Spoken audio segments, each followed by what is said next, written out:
අයිබෝන් කියලා සාදරයෙන් ආදරයෙන් පිළිගන්නවා මිස්ටර් පොලිටිකල් ටයිම් YouTube නාලිකාවට. වීඩියෝ 7ක් ගෙනල්ලා තිනවා. අද දවසේ වීඩියෝ ගොඩක් ගෙනල්ලා තිනවා. පළවෙනි වතාව මේ channel එකට මෙච්චර වීඩියෝ ගොඩක් ගෙනාවු ඈ. හරි එහෙනම් ලෑස්ති වෙන්න channel එක subscribe කරන්න. සලේ ගැන තමයි අද වැඩසටහනක් තියෙන්නේ. අනිවාර්යෙන් ඔයගොල්ලෝ බලන්න ඕනේ. මොකද ඊයේ වුණේ ඇයි නැවතුනේ මොකද්ද මේ කතාව මොනවාද මේක ඇතුලේ තියෙන්නේ මේවා මේ අලුත් වීඩියෝස් ඈ. ඒ කියන්නේ ඔයගොල්ලෝ බලපු නැති channel එකට දාපු නැති අලුත් කීපයක් පරණ තමයි. පරණ වීඩියෝස් හැබැයි අලුත් ඒවා ටිකක් ඈ. ඔයගොල්ලෝ බලපු නැති ඒවා. එහෙනම් ලෑස්ති වෙන්න channel එක subscribe කරන්න bell icon click කරන්න අනිවාර්යෙන්ම බල ඉන්න එපා. subscribe කරන්න ඉක්මනින් channel එක reach කරන්න. දන්න අයට ඔක්කොටම කියන්නේ. තව බල ඉන්න කාලයක් නෑ දැන් මේක. මොකක් හරි ගේමක් ගහලා උඩට අරන් මිනිස්සුන්ට දැනුවත් කරන්න ඕනේ පොජ්ජන පෙරමුණ ගැන. හරි මතක තියාගන්න. හරි එහෙනම් ඒ වගේ මේ පැත්ත බලලා උදව් කරන්නත් ඕනේ. channel එක මොනටයිස් කරන්න නැහැ. මොකද මොනටයිස් කරාම YouTube එකේ rules වැඩි. මම අනිත් අයගේ videos නේ දාන්නේ. අනිත් අයගේ videos දාලා තමයි ඔයාලත් එක්ක මම connection එකක් හදාගෙන තියෙන්නේ. අනිත් අයගේ ඒවා එහෙම දාන්න බෑ ප්‍රශ්න. දාන්න බැරි වුණාට අවුලක් නැහැ මම දානවා. හැබැයි report ගහනවා ඩෝබිලා. එහෙම ගැහුවම YouTube එකෙන් අහුවෙනවා. ඒක ඒවා මේ වෙලාව ප්‍රශ්න අන්තිමට. ඒක නිසා මොනටයිස් කරන්නේ නැහැ. එතකොට rules එච්චර ලොකුවට බලන්නේ නැහැ හොඳේ. ඒකට මොකක් හරි ගේමක් ගහ ගන්න පුළුවන්. අන්න ඒක නිසා තමයි මේ වැඩේ කරන්නේ. ඉතින් ඕගොල්ලෝ වෙනුවෙන් ඉදිරිපත් වෙලා මේ වැඩ කරන්න වීඩියෝ හදන්න මේවා මේ ඩවුන්ලෝඩ් කරගන්න මේවට ඔක්කොම වියදම් යනවා අරවා මේවා මගේ ටයිම් එක කාලේ ඒව කැප කරන්නේ ඕගොල්ලෝ වෙනුවෙන්. ඉතින් ඒ නිසා උදව් කරන්න අනිවාර්යයෙන්ම මතක ඇතුව. හරි එහෙනම් වැඩේ පටන් ගමුද? පළවෙනි වීඩියෝ පහ බලන්න ඕනේ ඕගොල්ලෝ. වීඩියෝ පහ බලලා ආවට පස්සේ වීඩියෝ දෙකක් තියෙනවා. මේ දෙක අපි කතා කරලා මේ වීඩියෝ දෙක බලමු ඈ. හරි එහෙනම් යන්න වීඩියෝ පහ බලලා අපි කමෙන්ට් එකක් ගමු. යා.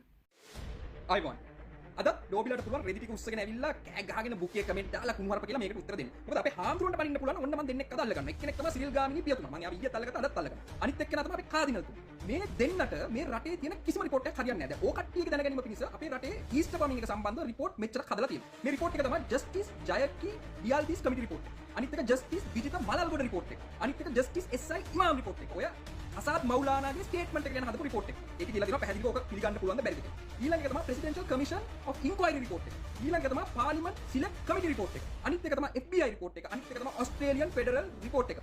හරි? ඒ කියන්නේ ඔස්ට්‍රේලියන් ෆෙඩරල් පොලිස් රිපෝට්. මේ කිසිම රිපෝට් එකක් මේ කාදිනල්ටයි මේ සිරිල් ගාමිණීටයි පිළිගන්න බෑ. හේතුව අපි දන්නේ නැහැ. ඒ කියන්නේ මේ ඔක්කොටම වැඩිය රිපෝට් එකක් කවුරු හරි හදලා මේ මිනිස්සු දෙන්නට දීලා තියෙනවා. එක්ක අහන්න ඕනේ රිපෝට් එක හදලා දුන්නේ දෙවියන් වහන්සේද. නැත්නම් ඉතින් දෙයක් අපිට හිතා ගන්න බෑනේ. මොකද මෙච්චර වෘත්තිමය වශයෙන් ඉහළ මිනිස්සු මේ ජජස්ලා කරපු රිපෝට්ස් ඔක්කොම වැරදි මුන් දෙන්න තමයි හැමදේම දන්නේ. දැන් උදාහරණයක් හැටියට මම ගන්නම්. දැන් අසත් මෞලානාව ගෙන්නලා තිබ්බේ ප්‍රංශ තානාපති කාර්යාලය. කවුද ගිහලා තින්නේ? අපේ ෂර්ලොක් හෝම්ස්. ෂර්ලොක් හෝම්ස් කියලා මොනවද කරලා තින්නේ? තානාපති කාර්යාලය කියන්නේ අපේ භූමිය. අපේ භූමියේ වරෙන්තු දෙකක් තියෙන මිනිහෙක්ට අතට අත දීලා තේ දීලා උදලගෙන ගේන්න නැතුව ඌ ඇරලා. දැන් මේ ෂර්ලොක් හෝම්ස්ට පුළුවන් ද පාස්කු ප්‍රහාරය විසඳන්න. හෙලෝ. අනේ ප්ලීස් කාදිනල්තුමා, සිරිල් ගාමිණී පියතුමා බඳින්නම් ඇති. අපි ඔකට කියන්නේ මහන් හිටියනේ මහා මොලකරු කියලා කේන්ද්‍රී ගගා ඉන්නවා. මේක කරලා තියෙන්නේ IS කියන ත්‍රස්තවාදීන් කියන එක පැහැදිලි මේ හැම රිපෝට් එකකම FBI රිපෝට් එකෙත් තියෙනවා, ඔස්ට්‍රේලියානු ෆෙඩරල් රිපෝට් එකෙත් තියෙනවා. මොන කෙන්ගෙඩියක්ද තමස්ලාට ඕන මහා මොලකරු කවුද? අනේ දෙයියනේ මයික් එකක් අරගෙන කියනවාකෝ පව් නොදී අපිට. මේ රට ගිනි තියන්නේ නැතුව. මේ කාදිනල්තුමාටයි මේ සිරිල් ගාමිණීගේ පිටිපස්සේ ඉන්න මහා මොලකරු තමයි අපි හොයන්නේ. මොකද මේ මිනිස්සු දෙන්න අපේ රටේ ජනාධිපතිවත් ලඟුවක් තියලා තියෙනවා. මොකද ජනාධිපතිතුමා මේ දෙන්න කියපු බොරුව පිළිඅරගෙන දැන් මේක පස්සේ කියලා ජනාධිපතිතුමා තමයි වැටෙන්නේ. ඒ විතරක් නෙමෙයි දැන් නම් ෂර්ලොක් හෝම්ස් විනාසයි. හරි? ඊළඟ නාට්‍යයට ලෑස්ති වෙන්න. බොහෝ දුරට තවම හමුලකරු කෙනෙක් ඊළඟ සතියේදී මොකද මේ රටේ ලොකුම ප්‍රශ්නේ ආර්ථික ප්‍රශ්නේ යට ගහන්න මේ මිනිස්සු මේක ඇදගෙන යනවා. හෙලෝ කාදිනල්තුමා ඔයාට කියන්න ඕන නම් ගෝඨාභය තමයි මේක කරේ කියලා කියන්නකො මයික් එකක් අරගෙන හැඹරෙන්නේ නැතුව මට කිව්වේ දෙවියන් වහන්සේ කියලා කියා. ඉවරයි. අතයි ඉවරයි. මහින්ද රාජපක්ෂ කරේ. ඉවරයි. කා පවුනෝදී මේ රට විහිළුවක් කරන්න නැතුව. දෙයියන්ගේ නාමෙට මේ රටට විහිළුවක් කරන්න නැතුව යනවාද යන්න. රිටයර්. ප්ලීස්. එන කටියට ජයව. මේ ගණයට අයිතිය උන් තමයි ඔය ත්‍රස්තවාදී පහර දුන්නා. මුන්ගේ අරමුණ ඉස්ලාමයේ නැති කිරීම. ඉස්ලාමයට පහර දීම. ඉස්ලාමයේ සම්පූර්ණයෙන්ම තුරන් කරලා දැමීම තමයි මුන්ගේ අරමුණ. වෙන මොකුත් නැහැ. මුන්ගේ අදහසම යටිහිතේ තියෙන අදහස මුනාෆික් ගණේ. සවරාන් මාව හොඳට අඳුරනවා. උන්ට දන්නවා. අපි ඉන්නතර පැත්ත පළාතට ඉන්නෙත් නැහැ. මේගොල්ලන් පහර දුන්නේ කිතුණු ජනතාවට නෙමෙයි. මේගොල්ලන් පහර දුන්නේ මුස්ලිම් ජනතාවට. 250ක් මිනිස් ඝාතන නෙමෙයි. ලක්ෂ 25ක චරිත ඝාතනය කරලා ගිහිල්ලා තියෙන මියක්කු. කාත්තාංගුඩි වල. 2017 අගෝස්තු මම හරියට දන්නා මේ අපේ නගරාධිපතිතුමා ඉන්නවා. කොහෙද අපේ කාත්තාංගුඩි නගරාධිපතිතුමා අසෝ රාජ්‍ය. එතුමාගේ ප්‍රධානත්වයෙන් මගේ දැනුමත් සහරාන් බෝම්බ හදනවා බෝම්බ නිෂ්පාදනය කරන බඩමුට්ටු ගෙනලා බස්සනකොටම අපි බැසපාට මූ බෝම්බ හදනවා මූ රට ගිනි තියන්න යනවා මූව කොටු කරන්න සහරාන් ත්‍රස්තවාදියෙක් වහ අත්තනකොට ගනු සහරාන් භයංකරවාදී උඩනේ කයිදශියෝ සුලෝක අතරෙන් බැස්සේ 1500ක් ගෑනු පිරිමි මහපාරේ සවන් දුන්නෙම නෑනේ 250ක් මරාගෙන මැරේ කියන හැංගීම අපිට ආවේ නේ මෙහෙම නිකන් මෙහෙන් බෝම්බය පත්තු කරලා මොනාරි එහෙම එකක් වෙයි කියලා තමයි අපි හිතුවේ. අපි මේ වගේ මාරාන්තික දෙයක් කරයි කියලා අපි හිතුවේ නෑ. මම මේ ප්‍රකාශනය කරනකොට NIB මහත්මයා ඉස්සරහයි ප්‍රාදේශීය මුස්ලිම් නායකයෝ ඔක්කොම දන්නවා. මෙයා ත්‍රස්ත ව්‍යාපාරයේ මහ ලොකුට මහ පරිමාණයෙන් බෝම්බ නිෂ්පාදනය කරනවායි කියන ඒ ටික අපිට ලැබුණේ 17. ගිහිල්ලා කිව්වා. අත්අඩංගුවට ගන්න මූ ත්‍රස්තවාදී මූ අත්අඩංගුවට ගන්න. National Intelligence Bureau. ඒකට දැනුම් දුන්නා. ඒ මහත්මයා හිටියා ඉස්සරහයි මම කියනකොට මේක. මේ ඉන්නේ මහත්මයා කිව්වා. මාළව තියෙන ලයිසන් දුවක්වක්. මම මූට පිටි තියන්නම්. කම්සල අල්ලන්න බැරනවා. මට අවසර දෙන්න කියලා කිව්වා. කවුද මූ කියන්නේ? මූ තොරන්. ජයරාන්ගේ ඒ පරම්පරාවම නැති කරන්න කියලා කිව්වා. අපි මරලා පාරේ ඇදලා ගෙනලා දාන්නම්. ඔයගොල්ලන් අරන් යන්න පොඩිය. දැන් මේ වෙනකොට මතේ එහෙම අපි කිව්ව මහත්මයා 12ක් මැරුණා. උම්ම මරාගෙන උම්ම මැරුණා. මතේ මාරාන්තික බෝබ 7ක් අපි අල්ලලා දුන්නා. රාජ්‍යයේ බලධාරියෝ මේව පැර හැරියා. පත් වෙනකන් හිටියා පාර දෙන්න. දැන් පාර දෙන්න ඕන වට කරගෙන. ඇඳරිදි දාලා දාන්නේ. මුළු රටේම අපිට අවනම්බුවක්. තිබුණ නම්බුවට. පල්ලිවල කඩු. පල්ලිවල කඩු. ඔය තත්ත සමාජිකින්ගේ වැඩ. කඩු ගෙනල්ලා හංගලා පල්ලිය තියලා පෙන්නලා දුන්නා.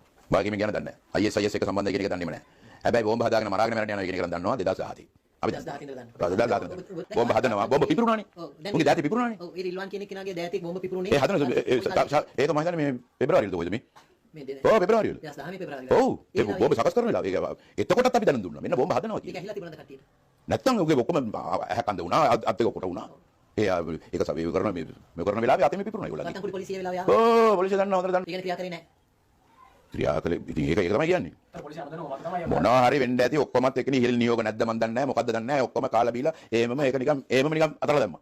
පුපුරනකම හිටියා. වර්ෂණවලදී හෙළි වූ ගිණුම් 41ම ලංකාවේ ගෙනුම්. මෙම ප්‍රහාර මාලාවට මූලික වශයෙන්ම මුදල් යොදවා තියන්නේ ඊබ්‍රහීම් සහෝදරයන්. මස්කෝ ප්‍රහාරය සිදු වන විට අපරාධ පරීක්ෂණ දෙපාර්තමේන්තුව බහරව සිටි හිටපු ජ්‍යෙෂ්ඨ නියෝජ්‍ය පොලිස්පති රවි සෙනවිරත්න මහතා ඊයේ පළමු වරට පාස්කු කොමිසම හමුවේ සාක්ෂි ලබා දුන්නා. සහරන් 2017 2018 වෙද්දී තමයි ප්‍රහාරයක් සිදු කළ යුතුයි කියන තැනට යොමු වෙලා තියෙන්නේ. සහරන් විවිධ දේවල් වලට උත්සාහ කර තිබුණත් ඒවා සාර්ථක වෙලා නැහැ. එවිටයි සාදික්ට කියලා තියෙන්නේ බුදු පිළිමයකට හෝ ගලකින් ගහන්න කියලා. දේශන වලට සහභාගී වූ අය පළමුව ඉඳලා තියෙන්නේ ඉස්ලාම් රාජ්‍යයක් වෙනුවෙන් සටන් පවතින විදේශ රටකට ගිහින් සටන්කාමියෙක් වෙන්න. ඒත් සහරන්ගේ දේශන ඇහුවාම ඔවුන් මේ රටේම මරාගෙන මැරෙන කැමැත්ත පළ කරලා තියෙනවා. 2019 මුලදී සහරන් තව දරුවෙකු ලබා ගැනීමට ඔහුගේ බිරිඳව නාරි වෛද්‍යවරයෙකුට යොමු කරලා තියෙනවා. අපි නාරි වෛද්‍යවරයා හරහත් සහරන් අතරගොඩ ගන්න සැලසුම් කළා. මේ කරුණුත් එක්ක බලද්දී මේ පිරිස ප්‍රහාරයක් යත් කරන්න පළමුව සැලසුම් කරලා තියෙන්නේ 2020 වෙද්දී. නමුත් අප්‍රේල් පළවෙනි සතියේ සහරන් තනි මතයකට පැමිණ තිබුණා ඉක්මනින් ප්‍රහාරයක් සිදු කර යුතුයි කියලා. ප්‍රහාරය අප්‍රේල් 21 සිදු කරනවා කියන තැනට අවිලා තිබුණේ අප්‍රේල් 18 වගේ. නමුත් කොමිසම පැවසුවේ සහරන්ගේ බිරිඳ මේ කොමිසම හමුවේ මීට පෙර ප්‍රකාශ කළ පරිදි 2019 මුලදී එලෙස දරුවෙකු බලාපොරොත්තු වී නොමැති බවයි. එමෙන්ම වෙනත් විමර්ශනාංශයක් සාක්ෂි දී ඇත්තේ මේ ප්‍රහාරය 2019 මාර්තු 27ට සැලසුම් කර තිබූ බවද කොමිසම පෙන්වා දුන්නා. ඊට සාක්ෂිකරු කියා සිටියේ මෙම ප්‍රහාරයෙන් පස්සේ මම මගේ විමර්ශන එක් දිශාවකට යොමු කළා. ඒ තමයි සහරන්ව මෙහෙයවපු බලවේගය හඳුනා ගන්න. සහරන් ඉහළින් කවුරුන් හෝ සිටිය යුතුයි. තව දෙයක්.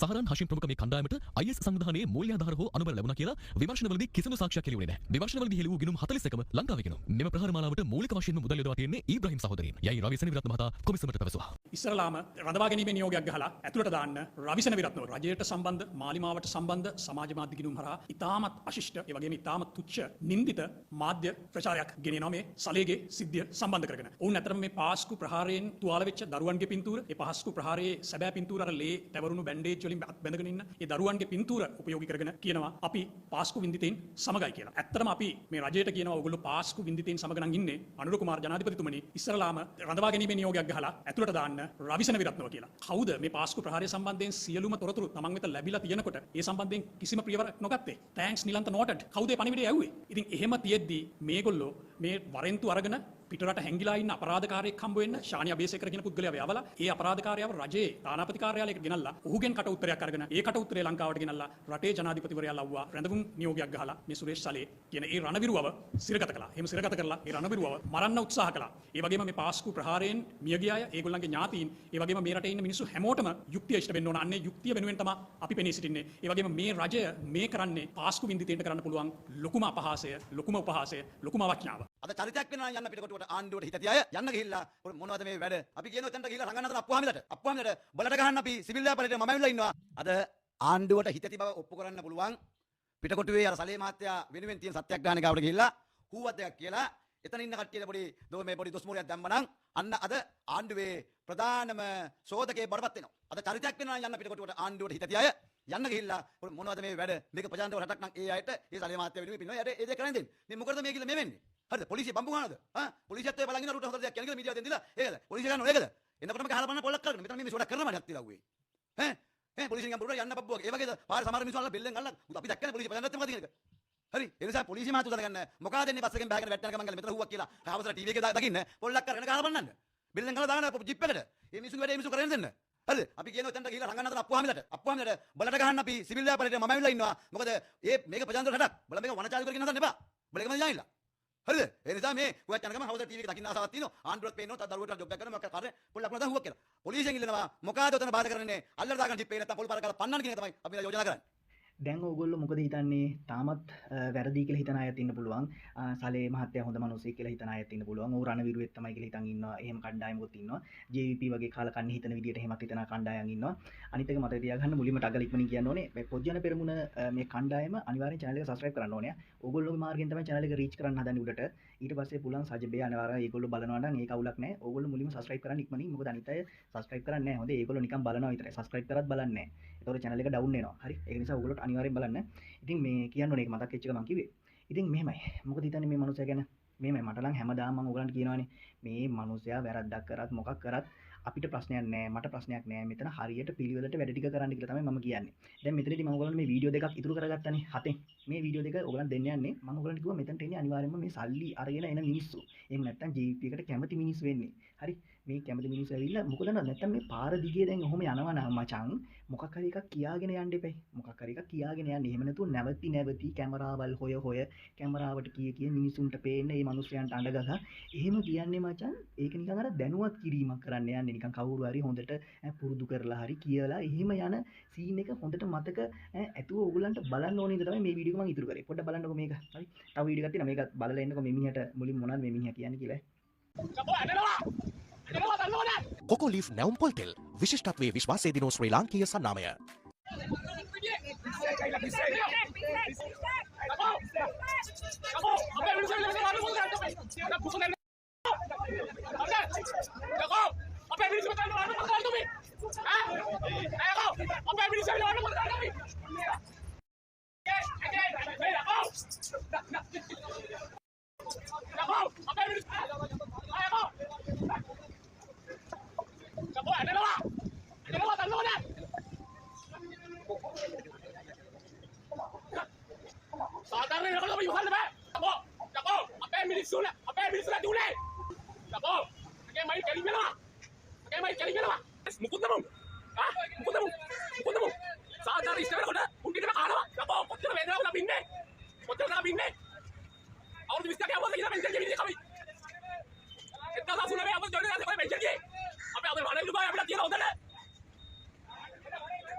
දැන් ඔයාලට පෙවුණනේ කොහොමද මේ රඟපෑම මූ මොකද මේ කරන්නේ කැමරාවට පෙනී කැමරාවල් හොය ආපු හැම එකම ඔය වගේ තමයි කැමරාවල් හොය කැමරාවටක් මොකක් හරි එකක් කියනවා තව මිනිසුන්ට දැනුවත් වෙන්න මොනාරි හයියෙන් කුණුහරුප කියන ඔන්න ඔය වගේ කාලකන්ණි පෙරේත අවජාතක කාලකන්ණි බල්ලෝ තමයි ආවේ හොඳට මතක තියාගන්න අවජාතක 70 ආවේ හොඳට කියන්න ඕනේ මුන්ට ඉතින් මෙතනදී බලන්න දැන් මම ඔයාලට කියන්නම් සාමාන්‍ය නිකන් පාර යන මිනිස්සු කොහොමද රියැක්ෂන් එක දක්වන්නේ කියලා දැන් මේ කාලකන්ණියට පාර යන මිනිස්සු රියැක්ෂන් එක දක්වන්නේ මෙන්න මෙහෙම ඇත්ත මිනිස්සු මෙහෙමයි ඒ කියන්නේ කවුරුත් කියන්නේ නැතුව ඒ Tamanට එන හැඟීම ඒ වෙලෙම ප්‍රකාශ කරන මිනිස්සු තමයි මේ ඔන්න හොඳට බලාගන්න කිව්ව ගමන් යනවා ඒ කියන්නේ කැමරාවල් හොය ඉන්නේ නැහැ තව මිනිසුන්ට ඇහෙන්න මොකුත් කියන්නේ නැහැ කෙලින්ම ඌට රියැක්ෂන් එක දැක්කුවා ගියා මෙන්න මේ වගේ එන මිනිස්සු තමයි ඇත්ත මිනිස්සු ඔන්න බලන්න මොකද කියන්නේ හා මොකද කියන්නේ කොටක කියලා බලයක් නේද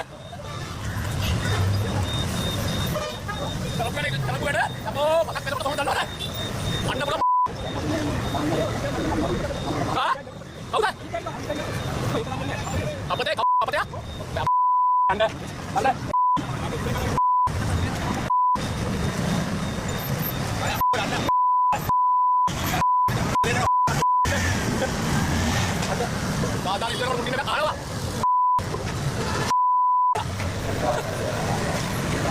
දැක්කද ඔයගොල්ලෝ? ඒ කියන්නේ ඔයගොල්ලෝ දැක්කතර ට්‍රිවිල් එකේ එක කොහොමද කියලා. කෙලිම ඵලයන් කියලා ගුණවර්පේ කිව්වා. ඌ ඒ මිනිහයා ගියා. ඒ මිනිහයා හැරි බැලුවෙත් නැහැ. කවුද ඉන්නේ කියලා බැලුවෙත් නැහැ.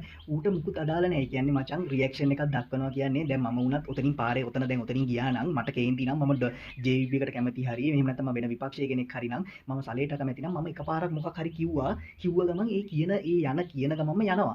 එහෙම නැතුව නැවති උන්ට නිකන් අර එක ආතල් දිදි කැමරාවල් වලට කතන්දර කී එහෙම ඉන්නේ නෑ මචං. ඒකෙන් තේරුම් ගනින් මචං මේක ටෙලිනාට්ටි සීන් එකක් කියලා. මේ JVP කාලකණි බල්ලු කරන මේ කුපාඩි කාලකණි අවජාතක සීන් එකක්. ඒක උඹලට තේරුම් කරන්න ඕන හින්දා තමයි මචං මේ විදියට වීඩියෝස් කපලා වෙන්වෙන්ව ඔයගලන්ට දුන්නේ අද දවසේ. හරිද? තේරුම් ගන්න අනිවාර්යයෙන්ම මේක.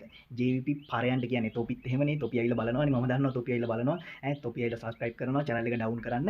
ඊට පස්සේ එක ආතල් දෙනවා. report ගහනවා. මම දන්නවා. ඒක කමන්නේ කොහොමුණත් උඹලට ඒක තමයි තේරුම් කරන්න හොඳට අද කතා කරේ මොකද සමහරලාට එනවා. කටට එන වචන ඔක්කොම ටික කියන්න වෙනවා. මොකද නැත්තම් බෑ මේ මුන් එක. ඒ කියන්නේ JVP පරයන්ට කතා කරන්න ඕන විදියකුත් තියෙනවා. නිකන් අර බබා තාලෙන් කතා කරාට මුන්ට තේරෙන්නේ නැහැ. උන්ට හොඳට කතා කරන්නත් ඕනේ. ඉතින් බය වෙන දෙයක් නැහැ. channel එක මොනටයිස් කරන්නේ නැහැනේ. ඒක නිසා channel එක downද කියලා වුණාද report ගැහුවද කිසි ප්‍රශ්නයක් නැහැ ඉතින්. හොඳට කියන්න පුළුවන් හොඳට දෙසන්න පුළුවන් දෙසන්න. ඒක තමයි මම මේ වැඩේ කරන්නේ. channel එකට subscribe ගොඩක් ආවට පස්සේ views යනකොට හොඳට දෙසන්න පුළුවන් මුන්ට. හරි. මොකද report එන්නේ නැහැනේ. report වුණත් කිසි කරදරයක් නැහැ. ඉතින් channel එක monetize වෙන්නේ නැති ඉඳ හිතට දුකකුත් නැහැ. ඒක channel එක නැති වුණා කියලා හිතට අවුලකුත් නැහැ. කිසි ප්‍රශ්නයක් නැහැ. දෙසන්න පුළුවන් හොඳට. ඒක නිසා තමයි මම මේ වැඩේ කරන්නේ. හරි. ඉතින් ඒ වැඩේ කරන්න තාම දැනට කතාව පටන් ගත්තේ නෑ මං දෙන්නම් මුන්ට හොඳට subscribe යන්න ඕනේ views උඩට එන්න ඕනේ. හරි. එහෙම ආවහම දෙන්නම් මුන්ට හොඳ වැඩක්. ඉතින් channel එක subscribe කරලා තියාගන්න. ඒ වගේම ඔයගොල්ලෝ අනිවාර්යෙන් මතක තියාගන්න පොහොට්ටු වෙනුවෙන් තමයි මේ වැඩසටහන් ටික කරන්නේ. ඉතින් පොහොට්ටු වෙනුවෙන් ඉදිරිපත් වෙන මේ channel එකට ඔයගලන්ට පුළුවන් උදව් කරන්න. උදව් කරන්නේ නැත්නම් ඉතින් අවස්ථාව අමාරුයි. මොකද ගෙනියන්න අමාරුයි වැඩේ. මොකද මම කාලය වැය කරන මේ වෙනුවෙන් ඉතින් ඔයගලන්ට පුළුවන් උදව් කරන්න. උදව් කරලා පුළුවන් මේ channel එක ඉදිරියට ගෙන යන්න. ඔයගලන්ට දායකත්වයක් දෙන්න. හරි එහෙනම් අද දවසේ වැඩසටහන අවසන් කරනවා. අපි බලමු දැන් මොකද වෙන්නේ කියලා සලේ මහත්තයාට මොකද සීන් එක වෙන්නේ කියලා. තව වීඩියෝත් ආවොත් මම ඔයගලන්ට දෙන්නම් එහෙනම් අදට යනවා අපි ඊළඟ දවසේ හම්බෙමු.